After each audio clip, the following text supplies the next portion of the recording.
Hello भाई दोस्तों, नमस्कार। स्वागत है आपके अपने YouTube channel SSC study AK47 में।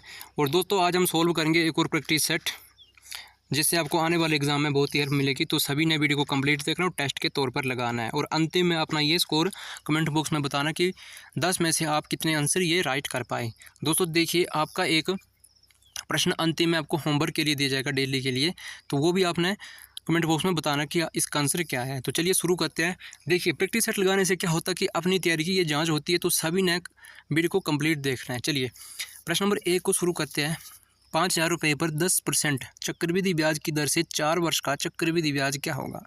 दोस्तों आपको पता है कि पिछली वीडियो मैं आपको कहा था कि मैंने आपको 3 वर्ष का करवाया था और मैं अगली वीडियो में आपको 4 वर्ष का करवाऊंगा। तो आज मैंने आपको 4 वर्ष का चक्रवृद्धि ब्याज ये डाला है। तो देखना कि 4 वर्ष के लिए क्या फार्मूला लगता है और कैसे ये सोल्व होता है। तो चलिए शुरू करते हैं। दोस्तों देखिए, जब भी आपको 4 वर्ष का चक्रवृद्धि ब्याज आता है तो बस आपने सिर्फ एक फार्मूला याद रखना है। देखिए 4 वर्ष का है ना, तो आपने क्या करना है, 4, 6 और 4, 1 ये रेशो बनाना है। 4, 6, 4, 1। ठीक है, बस आपने दिमाग में ये सेट करना है। आपका ये प्रश्न सोल्व हो चुका है। 4, 6, 4, 1। आपने क्या करना है, पहले देखिए प्रतिशत तो आपको लेना ही आता होगा। देखिए आपने क्या करना है, 5,000 का 10% निकालना है। अगर हम 5,000 का 10% निकालते हैं दोस्तों, देखिए 5 गुने 10 बटे में क्या आएगा, 100 आएगा। तो क्या होगा कि 2 जीरो ऊपर वाली कैंसिल। देखिए एक बार बता देता हूँ, अगली बार नहीं बताऊँगा। प्रतिशत देना अगर जिसको नहीं आता वो देख लिए। देखिए 5,000 गुने 10 ये है ना, तो 5,000 गुने 10% निकालेंगे तो नीचे 100 आएगा और ये 2 शून्य जो है ऊपर वाली कैंसिल आउट हो जाएगी। अब हमारे पास 5,000 था, हमारे पास क्या बचा, 50 गुने 10। तो हमारे पास सिंपल सामान कितना आ गया, ये आ गया 500। ठीक है, ये आ गया 500। अब चलिए, अब हमने क्या करना है, अब हमें इस 500, देखो 5,000 से कोई मतलब नहीं है। अब हमारे पास जो निकल के आएगा, देखिए 500 आया। अब हमने इसी 500 का क्या करना है, इसी 500 का हमने 10% निकालना है। इसी 500 का क्या करेंगे, 10% निकालेंगे। तो 500 का 10% कितना होता है, देखिए ध्यान से देखिए, ये 2 शून्य जो है, ये 2 शून्य कैंसिल आउट। तो 10 गुना होगा तो कितना बचा, 50। पेन को चेंज करता हूँ। देखिए बस दूसरे वाले अनुपात के नीचे ये लिख देना है, तो ये 50। ठीक है, 50। अब देखिए इसी 50 का हमने क्या करना है, 10% निकालना है। इसी 50 का जब हम 10% निकालेंगे तो कितना आएगा हमारे पास मान, ये आएगा 5% ये आएगा। देखिए 5, 2 शून्य कैंसिल आउट, तो ये आ गया 5, ये आ गया 5। अब हमने क्या करना है, इसी 5 का 10% निकालना है। देखिए 5 का अगर हम इधर निकालते हैं, 5 का 10% निकालते हैं तो हमारे पास क्या आएगा, 0.5 आएगा। देखिए निकाल देते हैं फिर भी आपकी तसल्ली के लिए। ये देखिए, ये देखो 1 शून्य कैंसिल आउट। देखिए ऊपर वाली 1 शून्य कैंसिल आउट होगी और नीचे क्या है, 1 0। तो एक डिजिट छोड़ के पॉइंट लगा देंगे तो 0.5 आएगा। कितना आएगा, 0.5 ये हमारा आएगा। अब आपने कुछ नहीं करना है दोस्तों। देखिए इतना सा टाइम आपको थोड़ा सा समझाने में लगा है। जब आप इसको खुद से करोगे तो आप इसको बिना पेन उठाए सोल्व कर लोगे। तो देखिए क्या करेंगे, अब हम कुछ नहीं करेंगे, ऊपर और नीचे वाले को गुना कर देंगे। ये जो है ना, ये इसको हम गुना कर देंगे, इसको गुना कर देंगे। ठीक है, इसको गुना कर देंगे। तो देखिए इसको जब हम गुना करेंगे तो ये बनेगा, देखो 5, देखो 500 की गुना जब हम 4 में करेंगे तो 5 चौके 20, तो कितना बन गया, ये 2000 बन गया। ठीक है, 2000 एक बन गया। देखिए हमारे पास थोड़ी स्पेस की कमी, तो मैं इसको काट देता हूँ और करते हैं। ठीक है, हमारे पास की रेशो क्या था, 4, 6, 4, 1 यही था ना। इसके नीचे कितना था, 2। देखिए इसके नीचे था 500, 400 के नीचे था 500 और 6 के नीचे था 50। देखिए 500 था, मैंने 5,000 कर दिया। 500 और 50, 5 और 0.5। बस इसको जोड़ना है। अब इसको हमने जोड़ना है, इसको हमने प्लस कर देना है। अब जो इसके प्लस करके आएगा वही हमारा आंसर बन जाएगा। देखिए इसको जब हम जोड़ेंगे, देखो पहले गुना करना है ऊपर और नीचे वाले को। ठीक है, गुना करना है तब जोड़ना है। ठीक है, अब ये बनेगा 2000, 2001 बनेगा और 6 पंजे 30, तो 301 बनेगा प्लस करके, और 4 पंजे 20, तो 20 एक बनेगा और 0.5 जो है 0.5 ही रहेगा, ये 0.5 ही रहेगा। अगर हम इनको जोड़ेंगे, देखो इसको जोड़ेंगे तो हमारे पास मान कितना आएगा, 2320.5 ये आएगा 2000। ठीक है, 2320 0.5 आएगा, ठीक है। 2320 और 0.5 हमारा ये आंसर आएगा। तो दोस्तों देखिए, जब भी आपको 4 वर्ष का चक्रवृद्धि ब्याज आएगा तो आपने बस इसी तरीके से करना है, एक्स वाई मान के नहीं करना है। दोस्तों थोड़ा सा टाइम इतना आपको एक्सप्लेन करने में लग रहा है, तो जब आप इसको खुद से करोगे तो मात्र आप इसको 2 सेकंड में बिना पेन उठाए इसको सोल्व कर लोगे। तो चलिए प्रश्न नंबर 2 को देखते हैं। प्रश्न नंबर 2 में क्या बोला है।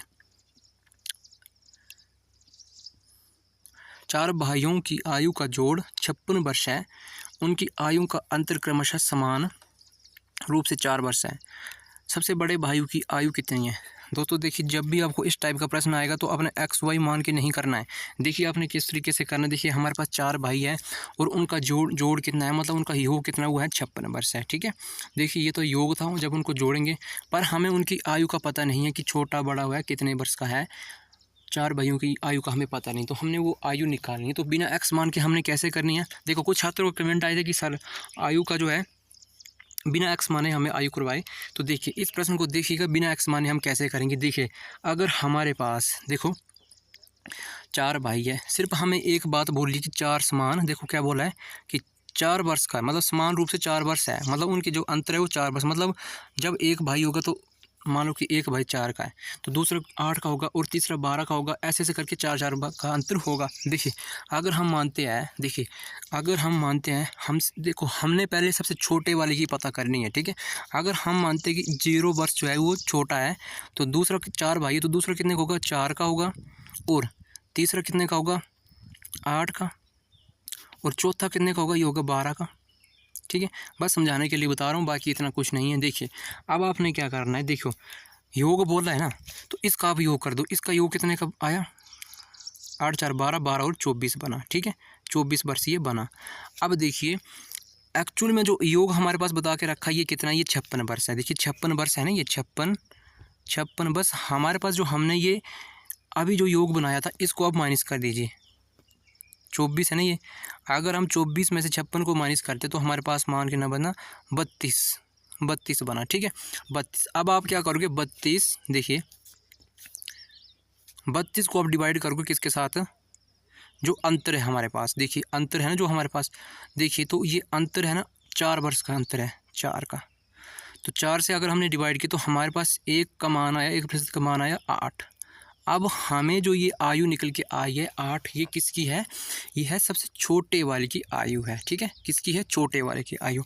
तो देखिए अगर छोटा कितने, पहले हमने 0 का माना था, अब 0 ना रहकर ये कितने का हो जाएगा, ये 8 वर्ष का हो जाएगा, ठीक है। क्योंकि हमें इसकी आयु का पता नहीं था, अब हमने इसकी आयु का पता कर लिया। देखो सबसे जो छोटा है वो अगर वो 8 वर्ष का है और समान रूप से उनके आयु का अंतर कितना बोलता है, ये 4 वर्ष बोलता। अगर छोटा अगर 8 का है तो उससे जो दूसरा होगा, दूसरे नंबर पे वो 12 का होगा, और जो तीसरे नंबर पे होगा वो कितने का होगा, ये 16 का होगा, और चौथे पे जो होगा वो कितने का होगा, ये 20 का होगा। मतलब हमने चारों भाइयों का ये आयु का पता लगा लिया है। अब देखिए जो हमने जो है एक्चुअल में जो है ये आयु निकाली है, क्या 8 12 16 और 20 का जो है ये योग जो है ये 56 बन रहा है, ठीक है। अगर हमारे पास इसका योग 56 बन रहा है तभी हमारा ये आंसर सोल्व हो चुका और हमने बिल्कुल ये राइट किया है, ठीक है। तो सबसे बड़ी जो है भाइयों की आयु कितनी है, 20 वर्ष। अगर हमसे छोटे की पूछता तो छोटे की हमने बता दी 8 वर्ष, और दूसरे की पूछता तो दूसरे की है 12, और तीसरे की कितनी है, ये है 16। अब तीनों का योग ये 56 बन रहा है। कितना बन रहा है, 56 बन रहा है। आप ऐसा खुद से करके देख लिए, 8 12 16 और 20 का योग कितने का बन रहा है, ये 56 ही बन रहा है। तो दोस्तों इतना सा टाइम आपको थोड़ा समझाने में लगा है। जब आप इसको खुद से करोगे तो आप बिना पेन उठाए 2 सेकंड में इसको सोल्व कर लोगे। तो दोस्तों अगर आपको चैनल हेल्पफुल लगता है, अगर आपको लगता है कि हमारे आने वाले एग्ज़ाम के लिए चैनल हेल्पफुल है, तो आप इस चैनल से जुड़ जाइए और औरों को भी जोड़िए, और आपके पास जितने भी स्टडी ग्रुप हैं उन ग्रुपों तक इन वीडियो को आप जरूर शेयर करिएगा, ठीक है। जो भी आपके मित्रगण भाई बहन किसी भी एग्ज़ाम की तैयारी कर रहे हैं उनसे ये चैनल आप जरूर सब्सक्राइब करिए। तो चलिए प्रश्न नंबर 3 को देखते हैं। प्रश्न नंबर 3 में क्या बोला है, ये भी माइंडेड प्रश्न है। राजू की आय उसके व्यय से 20% अधिक है। यदि उसकी आय 60% बढ़ जाती है और उसके व्यय में 70% की वृद्धि हो जाती है तो उसकी बचत में कितने प्रतिशत की कमी या वृद्धि होगी। देखिए 4 ऑप्शन हमारी स्क्रीन में है, तो हम इसको कैसे करेंगे। देखो पहले तो हमारे पास क्या आती है, आय और व्यय और बचत आती है, ठीक है। देखिए आय को लिख लेते हैं हम पहले, आय, ये हमारे पास आय, और दूसरी क्या है व्यय, और तीसरी हमारे पास क्या ये है बचत। बचत बचत। अब देखिएगा ध्यान से प्रश्न को देखिएगा। अब हमने इसमें क्या करना है, अब जो प्रश्न में बोला है हमने वही करना है। देखिए प्रश्न में बोल रहा है कि राजू की आय उसके व्यय से 20% अधिक है। मतलब राजू की आय उसकी व्यय से, अगर व्यय बोला, व्यय से बोले तो अगर माने कि व्यय हमारी 100% है, ठीक है, अगर 20% अधिक है तो कितनी होगी 120। 120 अधिक होगी तो मतलब 120 होगी। तो बचत कितनी की हो रही है, बचत हो रही है 20 की। ध्यान से देखिएगा, बचत अगर 20 की हो रही है। अब हमने ये फार्मूला बनाया। अब देखिए अब उसने क्या बोला कि ये दूसरा स्टेप पड़ी, यदि उसकी आय 60% बढ़ जाती है, अगर देखिए उसकी आय अगर देखिए 60% बढ़ गई है तो अब वो टोटल कितनी की हो जाएगी। देखिए आपने कुछ नहीं करना है, आय की बात की तो देखिए आय हमारे पास पहले भी कितनी है 120 है। आपने क्या करना है 120 का 60% निकालना है, ठीक है, 120 का 60% निकालना है। देखो हमारे पास 2 शून्य, देखो 120 गुने 60 बटे में क्या आएगा 100। देखिए 120 एक जीरो ये है और 60 तो एक जीरो है, तो 2 जीरो नीचे 2 जीरो से कैंसिल होती है। तो 12 की गुना 6 में करें तो 12 6 72। देखिए 72 कहाँ से आया, निकाल रखा मैंने। 12 को 120 को गुना किया मैंने 160 के साथ और डिवाइड किया 100 के साथ, मतलब 12 6 72। तो हमारे पास बचा था 12 गुने 6, तो हमने किया 12 6 72। मतलब अब कितनी होगी ये 72 की होगी, ठीक है। अब टोटल करेंगे तो देखिए पहले 120 थी, अब कितनी होगी 72 होगी। तो टोटल करेंगे इसका तो कितनी होगी 192 होगी, ठीक है, 192। मतलब हमारे पास जो है व्यय कितनी की होगी, ये 192 की होगी, ठीक है। अब हमारे पास इसका कोई मतलब नहीं रहा है, जो हमसे पूछा था हमने उसी का मान कर दिया, ठीक है। अब एक बात और देखिए, आप बोला क्या कि उसके व्यय में, देखो दूसरी लाइन हमने कंप्लीट कर दी। अब इधर से पढ़िए, देखिए उसके व्यय में 70% की वृद्धि हो जाती है। अगर देखिए उसका व्यय जो है पहले 100% था, उसमें क्या होगी 70% की वृद्धि हो गई है। तो हमने क्या करना है 100 का 70% निकालना है। तो आपको पता है कि 100 का 70% कितना होता है, ये 70 ही होता है, ठीक है। कितना होता है ये 70 ही होता है। तो देखिए 70% निकाल के कितना आएगा, ये आएगा 70 ही आएगा, 70 आएगा। तो पहले 100 था, अब कितना हो गया 170 हो गया है, ठीक है। ये हमारे पास हो गया है, ठीक है, 172 हो गया है, 172। अब दोस्तों देखिए हमारे पास बचत कितनी आ गई है। देखिए पहले 20 थी, अब कितने की हो रही, देखो अगर हमारे पास व्यय 172 है और हम आय कितनी है 192 है, तो कितने का डिफरेंस है 22 का। मतलब 22 की बचत और हो रही है, 22 की बचत और हो रही है। बस हमने ये प्रश्न सोल्व कर लिया है। अब इसको देखिए, आप देखो बिल्कुल ओरल तरीके से कर रहे। अब बोला है कि उसकी चौथी लाइन पढ़िए, उसकी बचत में कितने प्रतिशत की कमी या वृद्धि हुई है। देखो दोस्तों देखिए, अब देखिए अब हम प्रतिशत निकालेंगे। कैसे निकालेंगे प्रतिशत, ध्यान से देखना है आपने बस, ठीक है। अगर देखिए पहले हमारे पास 20 थी, प्रतिशत निकालना है, ठीक है, 20 थी, अब 22 हो गई, तो कितने की वृद्धि हुई है, ये हुई है 2 की वृद्धि हुई है, ठीक है। किससे हुई है, ये हुई है 20 से हुई है, 20 से हुई है ना, पहले 20 थी फिर 22 हुई है। और प्रतिशत निकालने के लिए हम क्या करेंगे 100 के साथ गुना करेंगे, ठीक है, 100 के साथ गुना करेंगे। तो देखिए 100 को लिख देते हैं हम इधर, ठीक है, बस काटा पीटी कर दो। अब आपका आंसर ये आ चुका है। देखिए 20 से 100 कटा, 20 पंजे 100, ठीक है, और 5 दूने ये 5 की गुना जब 10 2 में लगे तो 5 दूने 10, ये आएगा 10। तो 10% की क्या हुई है, देखो 10% हमारे पास वृद्धि भी है और 10% हमारे पास कमी भी है। अब आपने 10% अगर आंसर निकाला तो जल्दबाजी में आपने ये देखो कमी या वृद्धि में ऐसे ही नहीं लगा देनी, पहले पता कर लेना कि क्या हो रहा है। देखो हमारे पास पहले 20 था, ठीक है, और 22 हुआ, मतलब ये वृद्धि हुई है ना, तो प्रतिशत में भी वृद्धि होगी। तो 10% की क्या हुई है, ये वृद्धि हुई है। तो ऑप्शन नंबर सी हमारा ये राइट हो जाएगा। तो दोस्तों मैं उम्मीद करता हूँ इस टाइप के प्रश्न को आप अच्छे से समझ चुके हो। जब भी आपके एग्जाम में इस तरह का प्रश्न आएगा तो आप इसको बिना पेन उठाए सोल्व कर लोगे। अगर आपको चैनल हेल्पफुल लगता है तो चैनल से जुड़िए और चैनल को सब्सक्राइब करिए, बेल आइकन को प्रेस करिए, ताकि आने वाली जितनी भी मोस्ट इंपॉर्टेंट वीडियो डालूंगा उनकी नोटिफिकेशन आप तक पहुँच सके, ठीक है। चलिए प्रश्न नंबर 4 को देखते हैं। प्रश्न नंबर 4 में क्या बोला है, प्रश्न नंबर 4 है हमारा, एक व्यक्ति कार द्वारा नगर ए से बी तक 40 किलोमीटर प्रति घंटे की चाल से जाता है और नगर बी से ए तक 60 किलोमीटर प्रति घंटे की चाल से वापस लौटता है और पूरी यात्रा में उसकी औसत चाल कितनी है। दोस्तों देखिए, जब भी आपको इस टाइप का प्रश्न आएगा तो आपने क्या करना है, देखिए इसके लिए एक फार्मूला लगता है। देखो, हमसे पूछिए औसत चाल, क्या पूछिए हमसे, औसत चाल। तो औसत चाल के लिए हम क्या फार्मूला लगाते हैं, देखिए औसत चाल के लिए हमसे पूछिए औसत चाल, तो हम औसत चाल के लिए एक फार्मूला लगाते हैं। बस उसी को आपने एक माइंड में सेट कर लें। जब भी आपसे देखो, अगर ऐसा प्रश्न आता है कि कितने किलोमीटर प्रति घंटे जाता है और वापस आता है, ठीक है, और लास्ट में उसकी औसत चाल पूछे, तो आपने उसके लिए फार्मूला लगाना है 2 इंटू, देखिए 2 इंटू एक्स गुणे वाई और डिवाइड करना है आपने एक्स प्लस वाई। बस इसको आप नोट कर लीजिए, आपका ये प्रश्न बिल्कुल सोल्व हो चुका है। अगर आप इसको अपने माइंड में सेट कर लेते हो तो जितना मर्जी बड़ा ये प्रश्न होगा तो आप इसको बिना पेन उठाए बस प्रश्न को पढ़ के ही आप इसको सोल्व कर दोगे। तो देखो दोस्तों, देखिए कैसे करेंगे।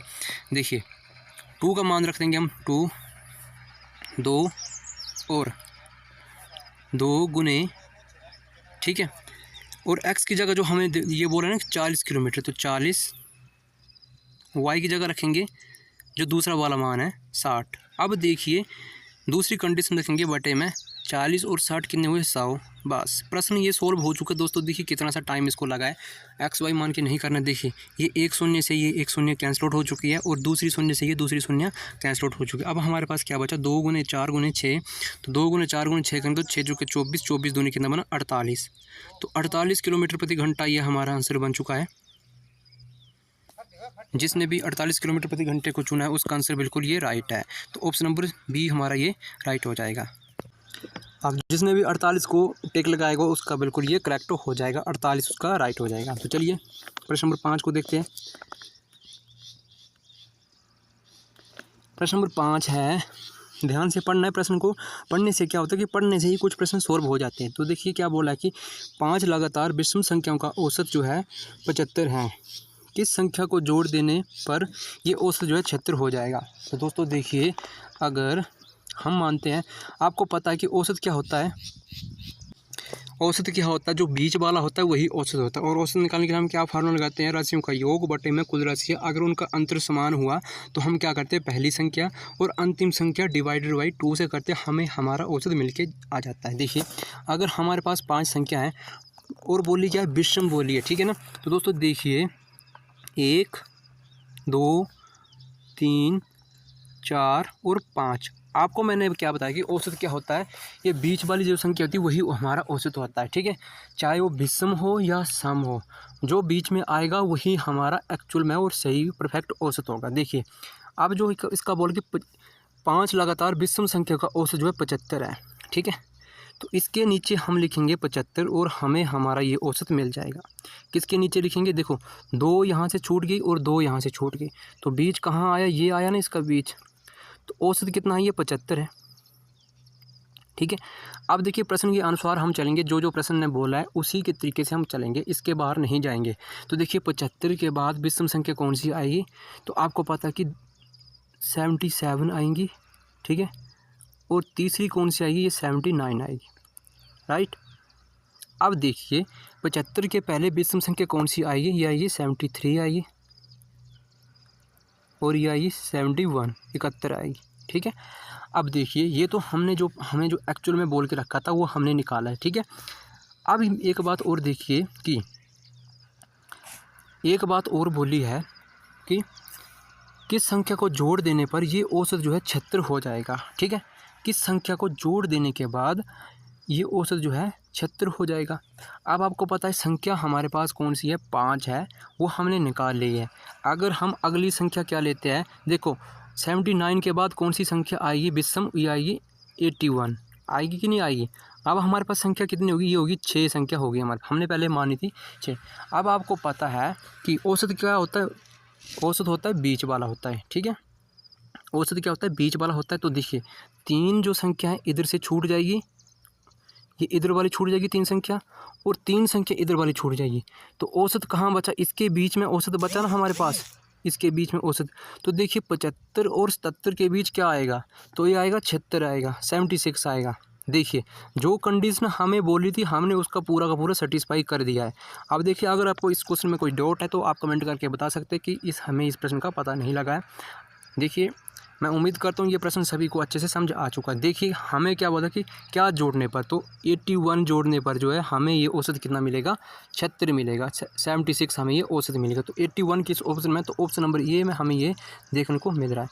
तो दोस्तों मैं उम्मीद करता हूँ जब भी इस टाइप का प्रश्न आएगा तो आप इसको अच्छे से सोल्व कर लोगे। तो दोस्तों आप चाहे किसी भी एग्ज़ाम की तैयारी कर रहे हो, आप चाहे भारत के किसी भी कोने से इस वीडियो को देख रहे हो, आपके लिए चैनल बहुत ही हेल्पफुल है और आने वाले आपके एग्ज़ाम के लिए ये चैनल हेल्पफुल है। तो सभी ने चैनल को सब्सक्राइब करना है और बेल आइकन को दबाना है ताकि मैं जितनी भी इंपॉर्टेंट वीडियो डालता रहूँगा और उनकी नोटिफिकेशन आप तक पहुँच सकेगी। तो चलिए अगले प्रश्न को देखते हैं। अगले प्रश्न में क्या बोला है, प्रश्न नंबर 6 है। ये भी इम्पोर्टेंट प्रश्न है और ये प्रीवियस ईयर का प्रश्न है। ललित और महेश क्रमशः 8 दिन और 14 दिन में एक तालाब खोद सकते हैं। यदि खुदाई का कुल खर्च 4,400 रुपये है तो अनिल कितना पैसा कमाएगा। देखिए जब भी आपको इस टाइप का प्रश्न आएगा तो आपने कुछ नहीं करना है। देखिए हमारे पास क्या है, ललित है, देखिए एल से लिखता हूँ ललित, और है महेश। अब देखिए ये देखो कर रहा है 8 दिन में, ललित कर रहा है 8 दिन में जो ये एक्चुअल में बता रखा है, और महेश कर रहा है, ये कर रहा है 14 दिन में। कुछ नहीं करना है, दोनों का एलसीएम लेना है, लीस्ट कॉमन मल्टीपल इसका लेना है। देखिए 14 और 8 का जो है एलसीएम कितना आएगा, तो ये आएगा 56 आएगा, ठीक है 56 आएगा। अब देखिए 8 यूनिट बराबर कितनी है, 56 है, और महेश का कितना है 14 यूनिट बराबर कितना है, यह है 56 है। अब देखिए हमने पहले इसका 1 यूनिट कार्य का पता करना है। 1 यूनिट कार्य का पता कहाँ से लगेगा, अगर हम 8 का डिवाइड करते हैं किसमें 56 में, तो 7 8 56 7, मतलब ये 1 दिन का कार्य जो है 7 दिन में पूरा कर रहा है, ठीक है। अब देखिए 14 का करते हैं तो 14 चौके कितने होते हैं 56 होते हैं, 14 4 बार में।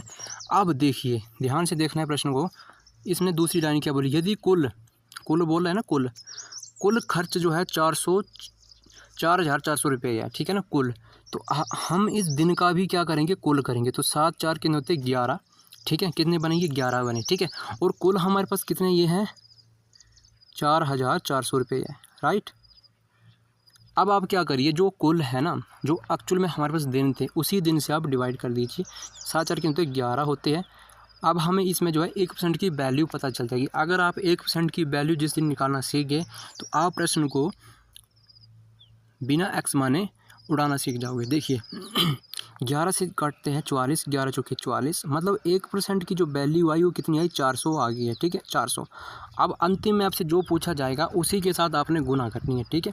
तभी बोलता हूँ कि प्रश्न को ध्यान से पढ़िए। देखिए बोला क्या है कि अनिल का पैसा देखो अनिल कितना पैसा कमाएगा, ठीक है अनिल। तो देखिए अनिल का हमारे पास देखो अनिल नहीं है, ये इधर महेश है, ठीक है, ये क्या है महेश है। अनिल को आप काट दीजिए, इस इधर क्या है ये महेश है, महेश, ठीक है, ये क्या है महेश है, ऐसे करके महेश है।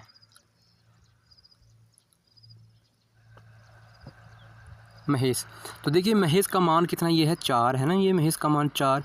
तो 4 की गुण हम किस में करेंगे, इसी 400 में 4 की गुना करेंगे।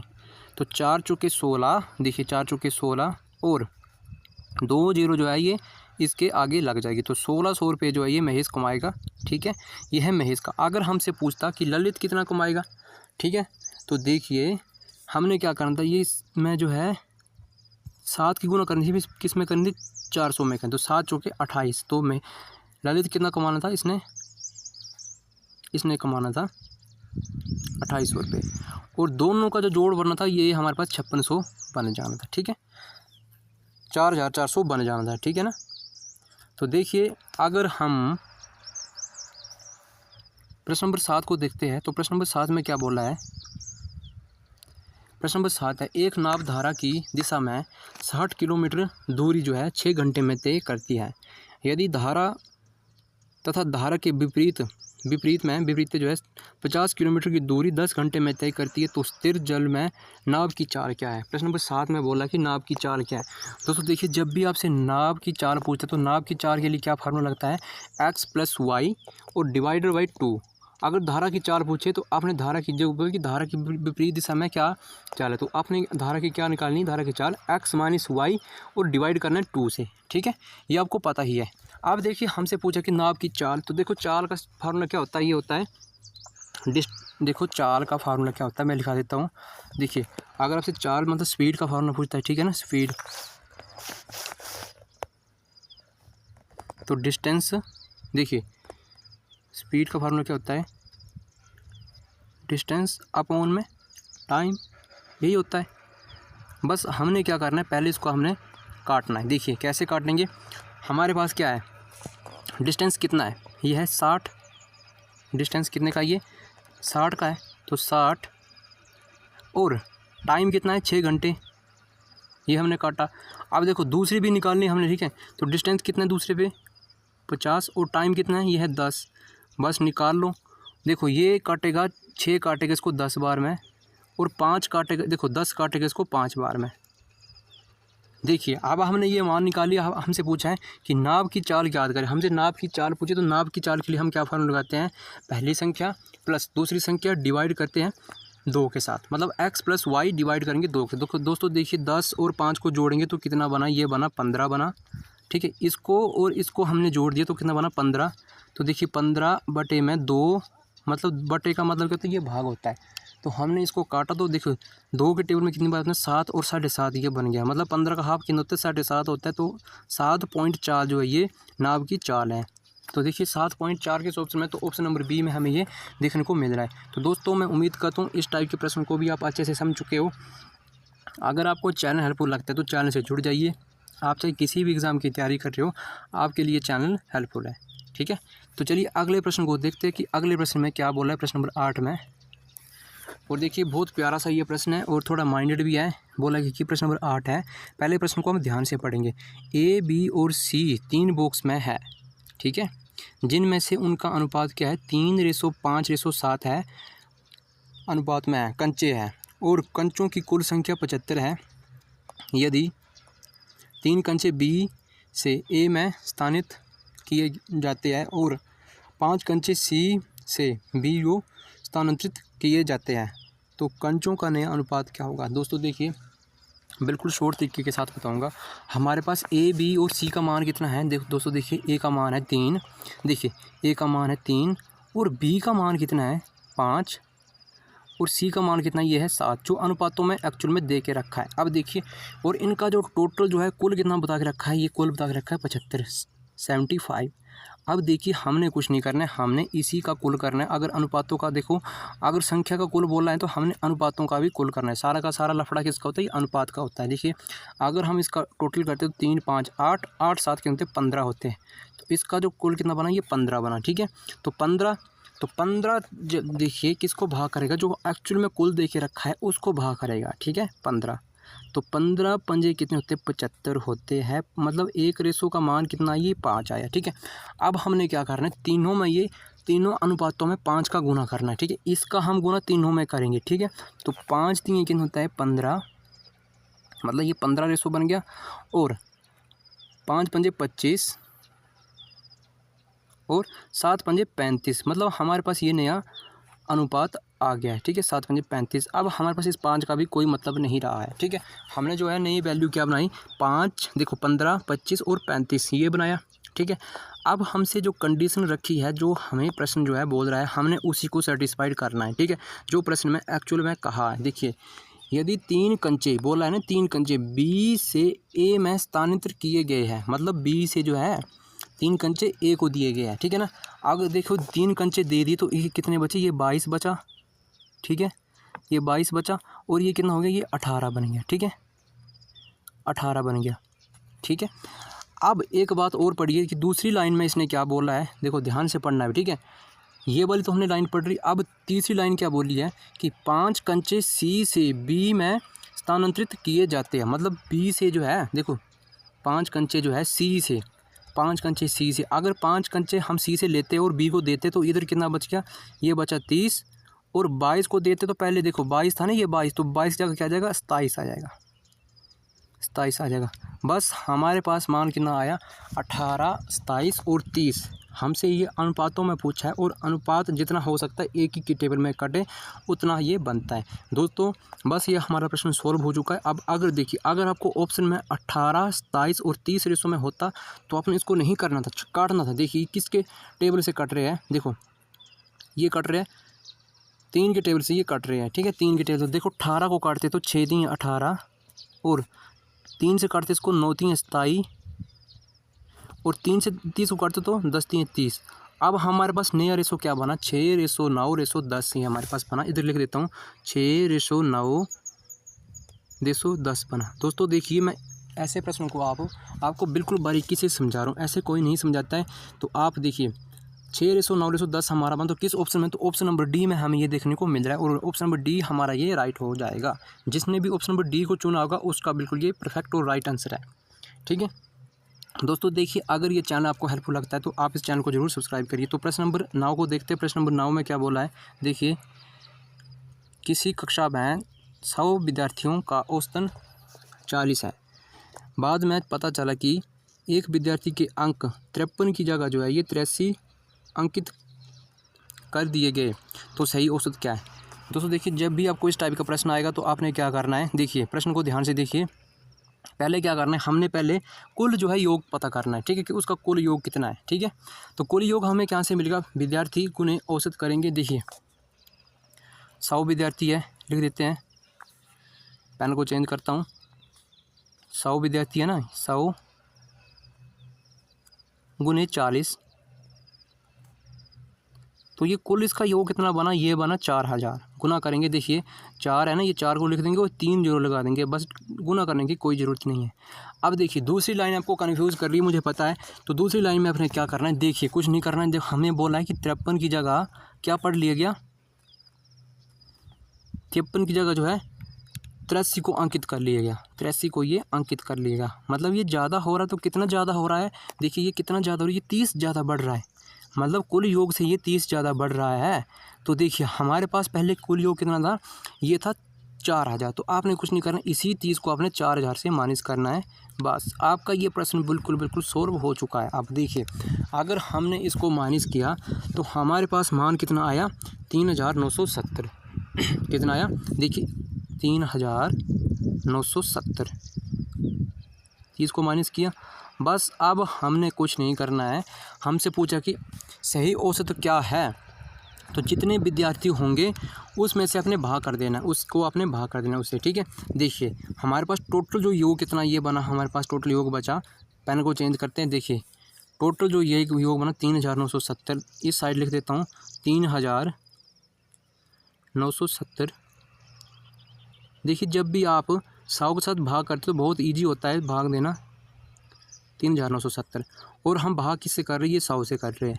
देखिए ध्यान से देखिए, अब देखिए ये 1 शून्य से ये 1 शून्य कैंसिल आउट हो चुकी है ऊपर वाली। अब जब भी आप 100 से भाग देते हो या 10 से देते हो तो आपको पूरा भाग करने नहीं बैठना, जितनी ये जीरो होती है ना, ये जितनी जीरो उतने अंक छोड़ के अपने पॉइंट लगा देना। मतलब ये हमने इधर पॉइंट लगाया, ठीक है, तो हमारे पास क्या बना 39.7 ये हमारे पास आंसर आया है। तो देखिए 39.7 किस ऑप्शन में है, तो ऑप्शन नंबर ए में ही हमें ये देखने को मिल रहा है। ऑप्शन नंबर ए हमारा ये राइट हो जाएगा, ऑप्शन नंबर ए।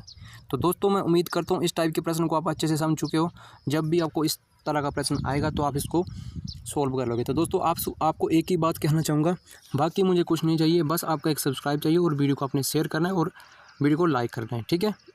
और मैं आपको एक बात और कहना चाहूँगा, आगे मैं जितने भी ऐप्स पे और जितने भी कोर्स करवाऊँगा, आप चाहे किसी भी एग्ज़ाम की तैयारी कर रहे होंगे तो मैं आपको बिल्कुल फ्री ऑफ कोर्स करवाऊँगा। आपको कोई भी कोर्स खरीदने की, जो पैसे देने की कोई भी ज़रूरत नहीं है। जो आप पैसे देकर कोर्स खरीदते हो 1500, 1000, 2000, ठीक है। मेरा मकसद क्या है, जो छात्र है बस फ्री में पढ़े, ठीक है, शिक्षा जो है ये बिल्कुल फ्री में हो जाए, ठीक है। तो आपने सिर्फ चैनल से जुड़ना है, बस सब्सक्राइब करना है। आपसे एक सब्सक्राइब मांगता हूँ, बाकी कुछ नहीं मांगता हूँ, ठीक है। तो चैनल से आपने जुड़ जाना है। आपको पता कि डेली जो है हमारा इस चैनल पे प्रैक्टिस सेट आता है और आपने बताना कि आप किस एग्ज़ाम की तैयारी कर रहे हो, उसी के हिसाब से हम आपकी तैयारी जो है ये करवाएंगे, ठीक है ना। तो चैनल से जुड़ जाइए। तो प्रश्न नंबर 10 को देखते हैं और ये हमारा जो प्रश्न है ये आपके लिए HW है। जो डेली हम आपको एक प्रश्न HW के लिए देते हैं, ये आपके लिए प्रश्न जो है HW। तो प्रश्न को पहले पढ़ लेते कि प्रश्न ने बोला क्या है। एक पुलिसकर्मी ने चोर को 80 मीटर की दूरी से देखा। चोर की चाल 21 किलोमीटर प्रति घंटा है और पुलिस की जो है ये कितनी है, 20 किलोमीटर प्रति घंटा है। तो 18 सेकंड के बाद उनके बीच की दूरी क्या होगी। दोस्तों आपको ये प्रश्न मैंने पिछली वीडियो में जो है अच्छे से एक्सप्लेन करवाया था और अच्छे से आपको ये ट्रिक के साथ बताया था, ठीक है ना। तो ये आई होप कि ये प्रश्न सभी का सॉल्व होना चाहिए। तो आपके लिए ये प्रश्न जो है होमवर्क है, आपके लिए प्रश्न जो है HW है। तो सभी ने इस प्रश्न का जो है कमेंट करके मुझे आंसर बताना कि इसका आंसर क्या है। अगर जिससे होता है तो बताना, अगर नहीं लगता है तो कमेंट करना कि सर हमें इस प्रश्न का नहीं पता, हमें नहीं आता। तो आपको मैं इस प्रश्न को अगले दिन अपनी अगली वीडियो में इंक्लूड करके समझाऊँगा, ठीक है। तो दोस्तों मिलते हैं अगले दिन किसी अच्छी सी वीडियो में। जय हिंद, जय भारत। अगर रिस्पॉन्स अच्छा रहा तो हम आपके लिए बेहतरीन से बेहतरीन कंटेंट लाने की कोशिश करेंगे। वंदे मातरम, जय हिंद।